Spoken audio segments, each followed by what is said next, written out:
Emotional expression becomes unattractive when it turns into pressure instead of calm presence.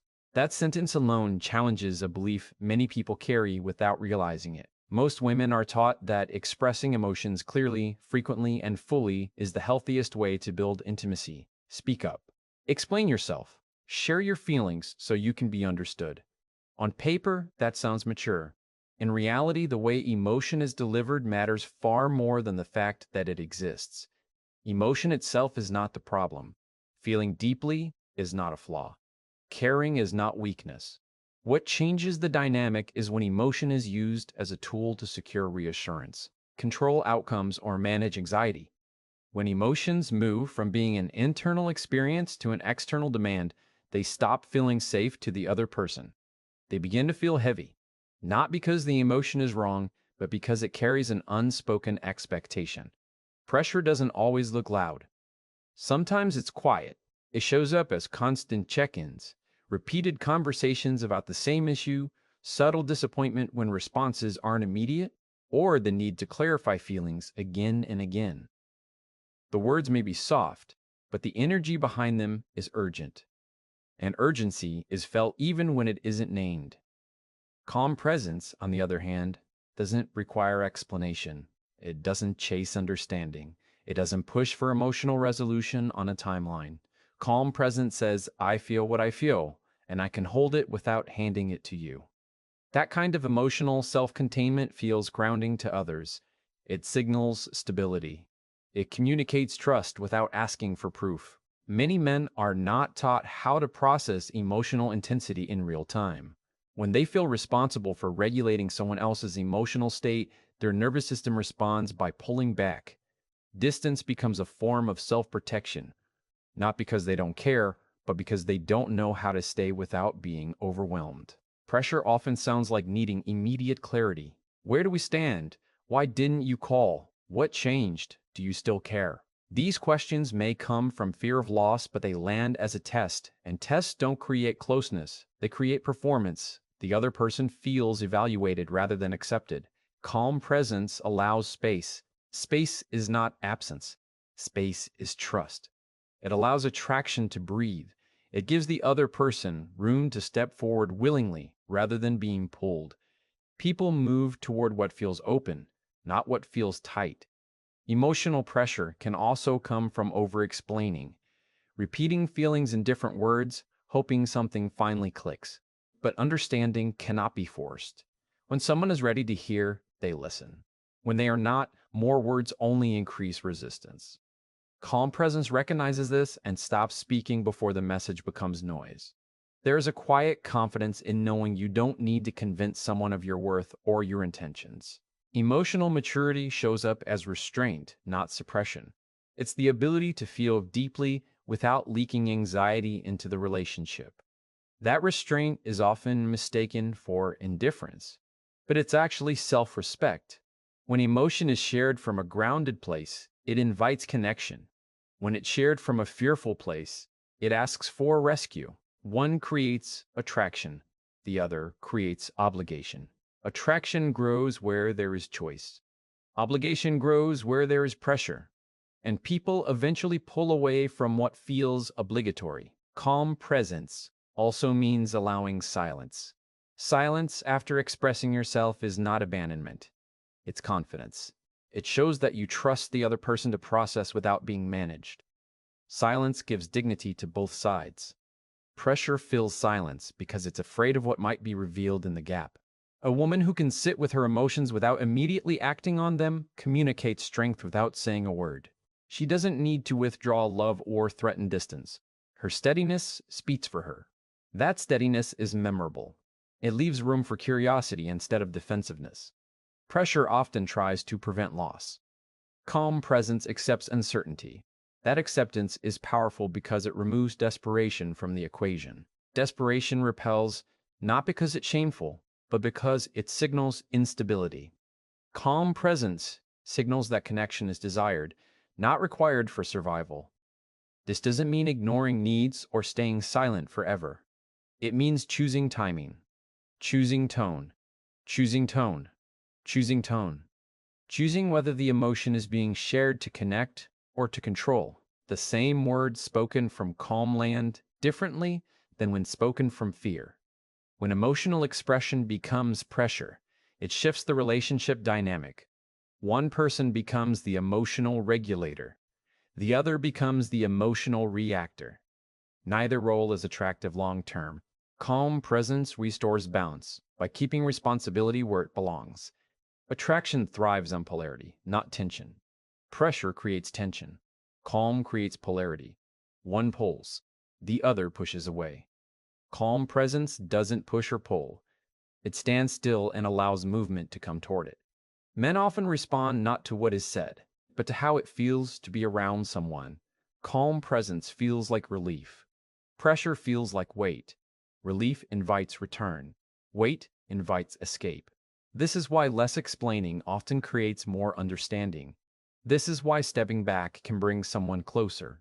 This is why emotional restraint can feel more intimate than emotional overflow. The power isn't in withholding emotion, it's in mastering how it's carried. A calm woman doesn't disappear emotionally. She becomes centered. Her emotions are still there, but they're grounded. They don't spill over into accusations or repeated conversations. They inform her behavior quietly. When emotion is expressed without pressure, it becomes magnetic. It feels safe. It feels mature. It feels like something that can be approached rather than managed. And that shift alone changes how others respond, how they stay, how they return, how they lean in when they once leaned away, how they begin to offer reassurance without being asked, how connection deepens when it's no longer demanded, how presence becomes something felt rather than requested, how emotional energy transforms from something that seeks validation into something that naturally commands it, how calm becomes the language that speaks even when nothing is being said. Two men pull away, not from feelings, but from emotional responsibility. They didn't choose, here's the expanded version. You were sent for one Vart sent words.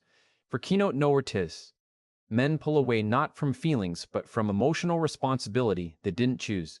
This is a truth that often gets overlooked in conversations about relationships. Many women assume that if a man steps back, it must be because he's insensitive, uncaring, or doesn't love them enough. But the reality is far subtler and far more psychological. It's rarely about the intensity of the emotion itself, and almost always about who carries the weight of it.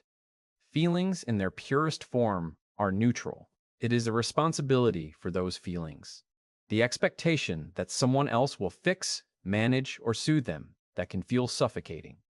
Men are socialized to feel strong, capable, and problem-solving. And when faced with the implicit duty of regulating someone else's emotional state, their instinct is often withdrawal rather than confrontation. Emotional responsibility is invisible, but heavy. It doesn't arrive with a label. It comes in the form of subtle pressure, the need for reassurance, repeated explanations, or the silent demand that he stay present until all anxiety is resolved. It doesn't matter if he loves the person expressing these feelings. It matters how safe he feels handling the weight of them.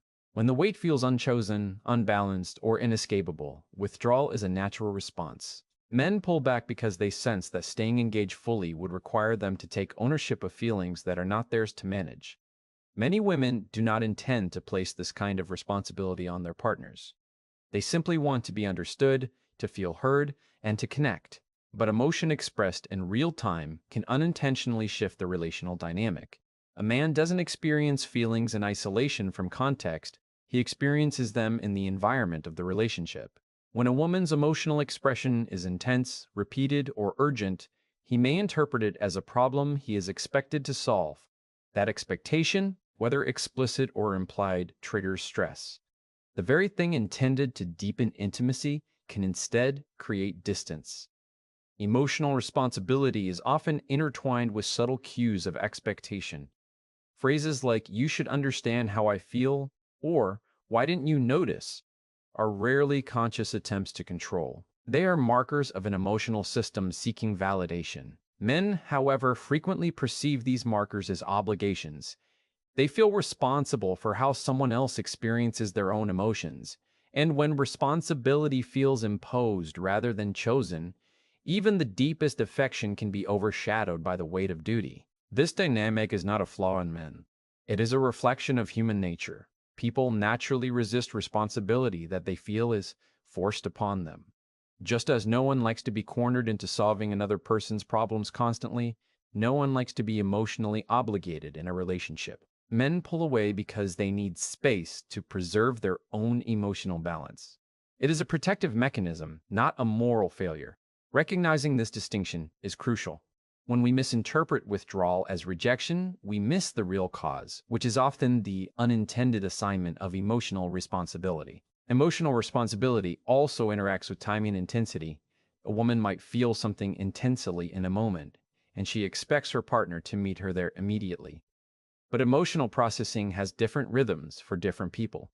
What feels urgent to one may feel overwhelming to another. Men may need distance not because they are uncaring, but because they require space to process without the added pressure of managing someone else's feelings. Respecting those rhythms prevents emotional overload and encourages authentic connection.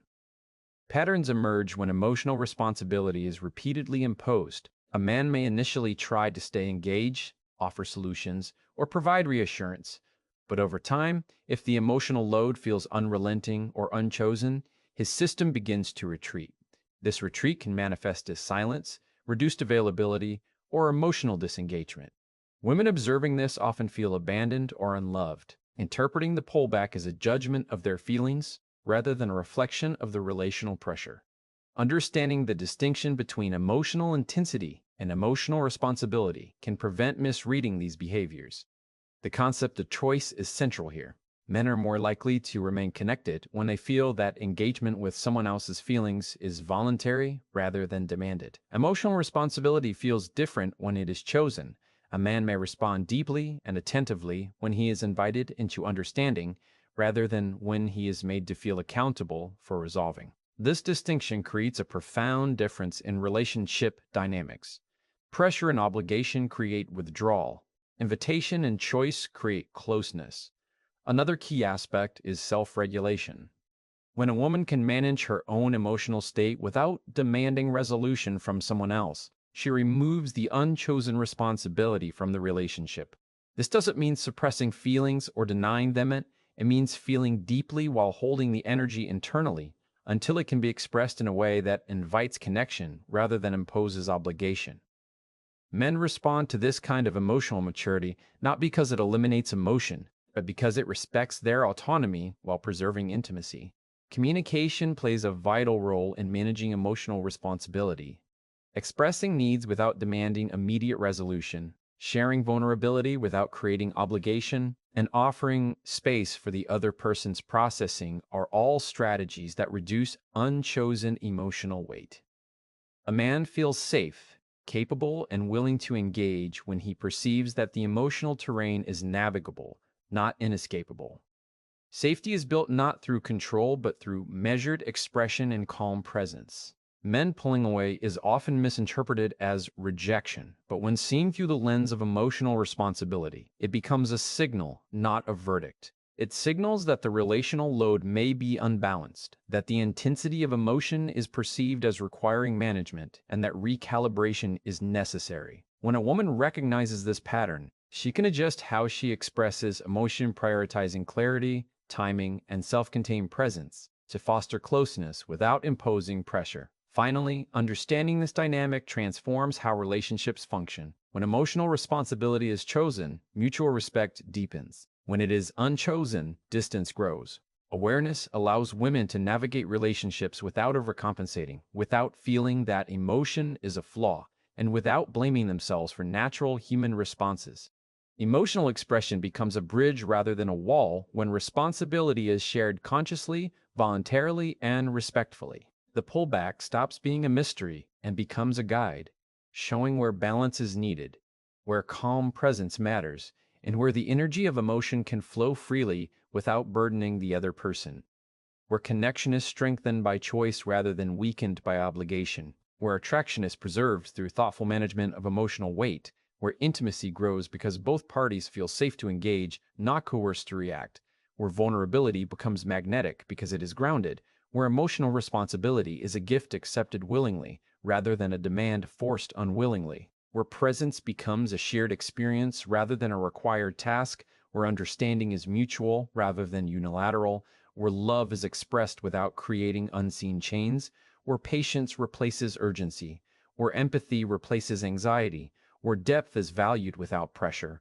where trust is cultivated through balance, where distance is prevented by respect, where emotional intelligence manifests as self-regulation, where connection thrives on voluntary engagement, where pullback is a teacher rather than a punishment, where boundaries are honored without resentment, where emotional responsibility is a shared space, where attraction is fueled by freedom rather than burden, where relationships evolve into partnerships built on conscious choice and mutual respect, where men stay close because they want to, not because they feel forced, where love becomes a collaboration rather than an obligation, where the energy of emotion is powerful because it is controlled, where withdrawal ceases to be a threat, and where emotional responsibility becomes the quiet key to sustainable intimacy.